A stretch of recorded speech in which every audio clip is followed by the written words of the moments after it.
Good evening, all of you. Welcome to the India Today Conclave, Mumbai. Bhumi, I'd like to begin with you. I think it's very, very important, this issue that we're talking about, and unfortunately, we don't talk about it enough. So I'm glad we have this kind of a session right now. As a celebrity, as an actor, how important is it, and why did you believe there was a need for you to take a stand on this issue and put it out there as a public figure? Good evening, everyone. Thank you so much, Akshata, for your question. I think I started my non-profit Climate Warrior and all the work that I've been doing for the cause for pretty much selfish reasons. I spent many, many sleepless nights worrying what my future would look like, what the future of my loved ones would look like, and I kept kind of asking myself, am I doing enough? You know, the journey was very lonely because I was often made fun of, because people don't believe climate change is real. They mock it. They mock it. They mock it all the time. And, as a society, we are in denial. And I just didn't know what to do. And then I realized that, okay, I am at a place where I have enough people that are going to listen to me, and I need to make better use of being an actor, of being a person in power, and that's exactly what I did. I started off on this journey alone, and today we are a very strong community connected with so many communities globally. It's not a lonely journey anymore. It's tough for sure because there's so much that we need to do. There is so much that we ignore. We human beings just have the ability to live a complacent life. And with Climate Warrior, that's exactly what I want to do. I want to make people uncomfortable with the facts that are around us, the facts that we ignore. We need more awareness, and we need people to fear their future, because it is our responsibility to make sure that the future generations had the same quality of life that we had. It is our basic right: clean food, clean air, a habitable planet, a livable climate. It is our basic right, and unfortunately, I don't think us as individuals or people in power are doing enough towards making sure that our future is secure. So the reason Climate Warrior started, or the reason I started off on this journey, was only so I can protect my loved ones and I can protect my planet, because my planet is my only home. The home that I live in, those four walls, is not my real house. This planet is. You're saying that it's the future generations. I think in our current generation, we feel it. From when we were kids to now, I think there's such a change in the environment around us that we feel that there is a need to clearly do something. Priya, I'd like to bring you in on this, because when you talk about climate change, inevitably, you ask anyone in the audience or anyone you talk to, the first thing they'll do is point fingers at corporates and say, look, they're the big one, evils in this country, in the world, they're the ones polluting. What's your message to that? So I'd like to start with, firstly, of course, it is inevitable. It is the truth that in the past 50 years compared to 100 years, if you go back hundreds and hundreds of years with all the research, since the Industrial Revolution, climate change has exponentially become, a bit of a problem. And I think that's why fingers directly get pointed at industrialists. True. But what's really important to note is that we need to find a way where both go hand in hand. Without industry, without what we're doing, the world is not going to progress. How are we going to get economic progress without industry? There's development, ensuring development, but also, keeping the environment safe. Absolutely, and it's all about, what industry. The industry that I come from, which is an extracting industry, it's the mining industry, and which gets pointed at the most. But when you really think about it, everything above the ground is from below the ground. So we can't live without it. And what mining used to be hundreds of years ago, it's not anymore. With technology now, it's like an open heart surgery. What it used to be, it was a bloodbath before, but now you can do it laparoscopically, and it's the same with mining. It's become so much better if we use the right technology, if we work very, very sustainably, if we're doing proper research. Mining can, in fact, we have mines, which have now become biodiverse habitats for more than 150, 250 species. Arcane oil and gas, 2010, we started planting mangroves, and today there are 150 biodiverse species there. Today there's a fishing cat there, which is extremely rare. And so it's all about planning. It's how we do it sustainably. It's how we do it properly. We need to make sure there's economic progress as well, and we need to make sure we're taking care of the environment. And that's why it's so much more important for me to be aware of this, and so much more important for individuals like us in industry to be aware and make sure we're doing it right. And I think the work that you do largely also sets the record straight on this misconception that, you point fingers at the corporates and that's it. You think that as an individual you have no role to play as well. I'd like to bring in Aishwarya also on this. Aishwarya, you're someone who's traveled far and wide. You've traveled into the forests. You're a filmmaker, Nat Geo explorer. What's your experience been like to all the naysayers of climate change? What's your message? What have you seen firsthand? Thank you so much, and good evening, everyone. When I've gone into forests, wetlands, deserts, some of the best and the most pristine ecosystems on the planet, our wildlife is exotic. India is one of the 17 mega biodiverse regions of the world. Yet, we have vulnerable communities who are on the fringes, who are the most impacted when it comes to climate change, and I've seen that firsthand right in my own backyard in Navi Mumbai. Seen acres and acres of wetlands being destroyed and replaced by industries and special economic zones for that matter. And that's when I began to question this relationship that we have with our environment. Why does it always have to be extractive? Why can't it be regenerative? Why can't we be living in a space where we cohabitate and coexist with nature? Today, it's extremely important that we realize that we are not saving the planet for the sake of our planet, or to protect the polar bears or the Bengal tiger. These species and our planet do not need us to save it. We need to protect ourselves. We need to protect our families. People are suffering. People are dying because of climate change. It is no more an act of God when you talk about climate catastrophes. It is completely anthropogenic. So my experiences have taught me, when I've been up close and personal with animals, yes, obviously you have to maintain a distance. You have to shoot them ethically, and that is their right as well. And as storytellers, it's our ethics to keep that in mind. But I've come across this common sentiment, especially with big cats, and I've worked with the Asiatic lions, I've worked with the Bengal tiger on a couple of my films, and we look at predators as these big, raw, primal creatures, but they're actually one of the most gentlest creatures on this planet. You have individuals who display emotions just like we do. They experience loss, they experience happiness, sadness, grief, all of it. And I've seen that through the individuals that I have followed and documented. So it's been a very beautiful journey, and the reason I picked up the camera was to make a difference through storytelling, as I feel that it's a very powerful medium to bring about the change that we want to see in this world. I think, what you said is bang on, in the sense that you're sending out a message, you're creating awareness through film. I think there are two ways to look at it. I'd like to bring in Neha also on this, because the other aspect is that I see that your generation, Neha, is really stepping up. You recognize the dangers that we live with currently. You recognize there's a need to act. But I also see that there are many who are hesitant out there, not knowing what to do next. How did you take up this journey? How did you decide that this is what I want to do, and then take it forward?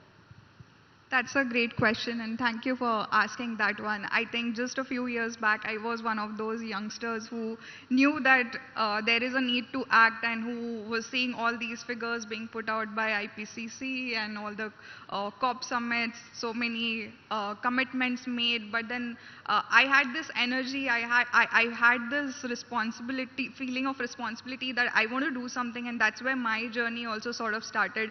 I thought, why not use something that I have took training in? Why not use my field of data science to solve climate change? And then I started exploring how can I do that, and I realized that there's so much need for technology to complement the policies and the diplomacy out there, and that's when I came to know about Climate Collective, who supports climate tech entrepreneurs in Global South.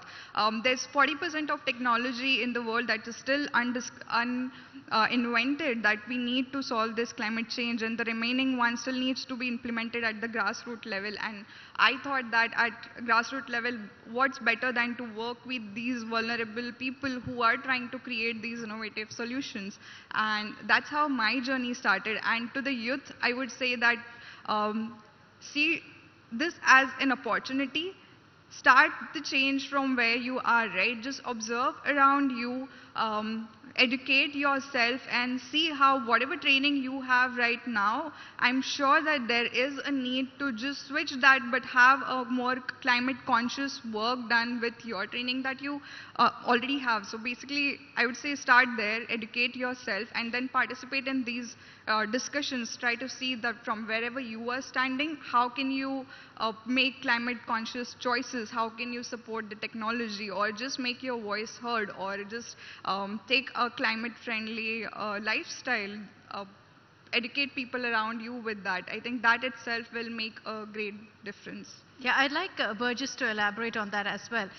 When you talk about sustainable living, when you talk about being climate friendly, and the session is called Keeping the Environment Green. So what are the starting steps you would recommend as someone who's taken this movement forward? So based on my own personal experience, I started off as a built environment professional. I started off in architecture. I started making buildings for people, for clients, trying to understand what their needs were. And when I started seeing the outcomes of what was really happening in terms of just making a few properties for a few people, I felt it deep down, always throughout my journey in studies as well. Is this really something you wanted to dedicate yourself to? Making buildings, making environments come to life, basically. How could I possibly have added value to that? And when I realized I was entering a market which was not giving me that experience, I had to seriously rethink what I wanted to do when I started after my college studies. Going on beyond that, I got a taste of what planning was. I got a taste of what policy interventions were going to be like, what was needed. I had a lot of anger myself also, which I've tried to deal with for so long, quite frankly. And I found a way to channelize my energies in a more structured way, which can contribute back to society. So it's a question of finding the right opportunities also, and they will present themselves to you when not only when the time is right, but that decision has to come from within you as well. So self-motivation is one of the major triggers which is front and center to anyone's start to a climate journey. Priya, what was that moment, when you decided that I'm going to take a stand and I'm going to do something about this? Because there are not many industrial giants, take a stand like you have and so vociferously speak out about the environment or about animal rights. So there's a personal and professional angle to this. Personal angle being maybe it was just something I was born with. I've been very, very attached to nature, very attached to animal welfare since I was born. And it's something that being attached to this, it was the best opportunity for me, coming from the family that I come from, to be able to bring that angle into what we do, which is extremely vital, and I think it's very timely as well. And honestly, professionally, in today's date, if you really look at, globally, companies are getting valued on ESG. The valuation of a company depends on how much you're caring for the environment, how much you're caring for your people, what is your governance. So we have to do it. If industry wants to succeed, they have to take care, they have to be responsible. You think this is the future? Absolutely. You're not going to get away with it anymore. If you want to succeed, you have to make sure you're balancing what you're doing and making sure everything around you is working in a state of balance at all times. Yeah. It's often referred to, Bhumi, that if you talk about climate change, you're being woke. And it's unnecessary, right? That it doesn't exist. It's all a creation, or it's a figment of imagination. And you said that in the beginning, that you were mocked initially when you spoke about this. Tell us, how did you break past that barrier, and kind of decide that I want to spread this message despite all of the people mocking you and playing this down completely? We don't have a choice. We have to understand that climate change is the largest looming threat humanity would have ever faced. And it's not something that is going to happen. It's not our future. It's happening today. Yes, it is a natural phenomena, but we have the speed at which it has increased in the last 3 decades. Like literally, most people sitting in this room have been a part of the problem. Right? So how can you ignore it? Yes, I'm woke, and I'm going to make sure that we create a community of many more woke people, because that's the need of the hour. We can't pretend. I mean, just look at what's happening, right? We have flash floods. There were parts of the world that were unbearably hot, right? Parts of the world that don't go beyond 30 degrees that were touching 45, and I was there when that happened. We saw it in London, in parts of Exactly. America. The roads were melting. You know, in the northeast, the floods were so bad. You know, even the viral outbreak, the fact is that we are going to have a lot more viral outbreaks because we aren't listening to science. We aren't listening to what our researchers are saying. It is a fact that more of our glaciers melt. We are going to have more viral outbreaks.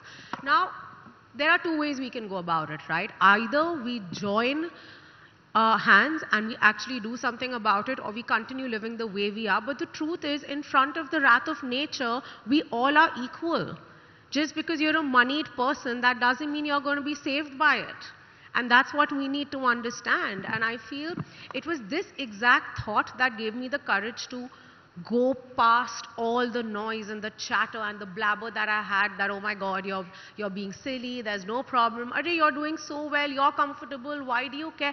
Every choice that I make is a responsible choice. I'm aware of the carbon footprint that I'm creating. I'm aware of what my consumption habits are and what it's going to... Look, I don't know. I really hope that through all my work, I do make an impact, but at least I can sleep a little more peacefully at night than I could a few years ago, because at least I know that I'm not adding on to the problem, I am adding on to the solution. But when you talk about sustainable living, the argument always is that it's a costly way of living. Not at all. Would you agree with that? I disagree. If you go back to the way a generation before us lived, right? If my nana, our grandparents, they lived sustainably. They had their own circular economy. I still remember my grandparents would segregate their waste at source.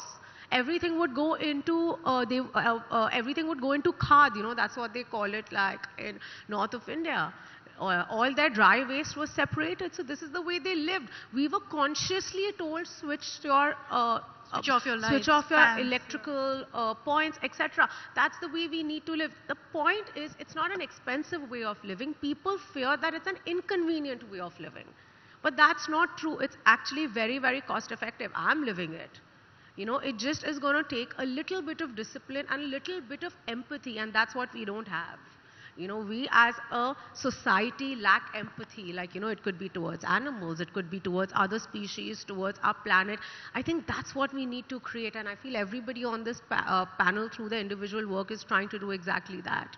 Very true. Aishwarya, if to our audiences and to everyone who's watching right now, if there were 3 ways you believe they can bring about a change in their lifestyle that would actually help going forward, what would that be?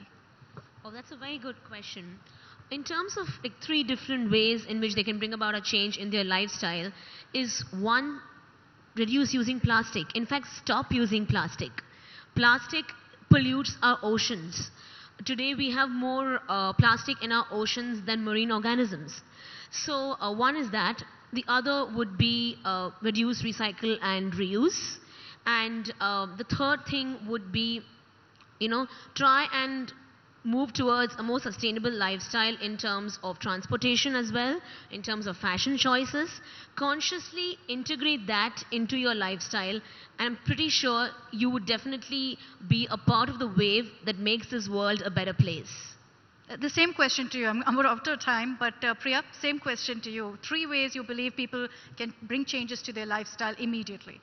So I think, you know, I think what we really need to understand is that, you know, the moment we start thinking or putting putting stress on us that we need to make a change, you know, it becomes difficult. We just need to simplify our life.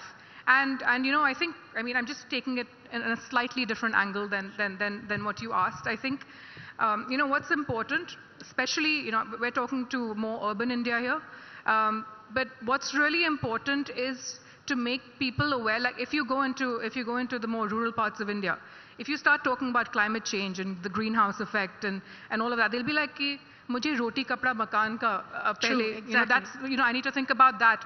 So I think what we need to start doing is educating them on how climate change is happening and how it's affecting their lives now. Why your gas price is so high, why your food is so difficult to get, why is it all getting so much more expensive.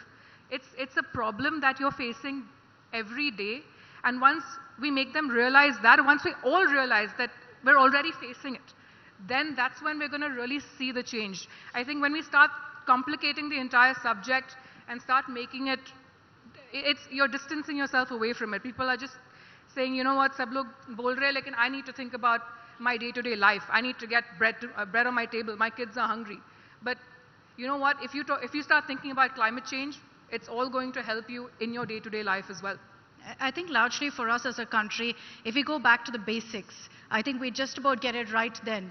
We don't need to complicate, and allow technology to help us further as well to battle climate change. In so many ways, we can use it to our benefit. Thank you so much for joining us here at the India Today Conclave, Mumbai. I hope you all found this session to be extremely informative as well and bringing those changes to your lifestyle.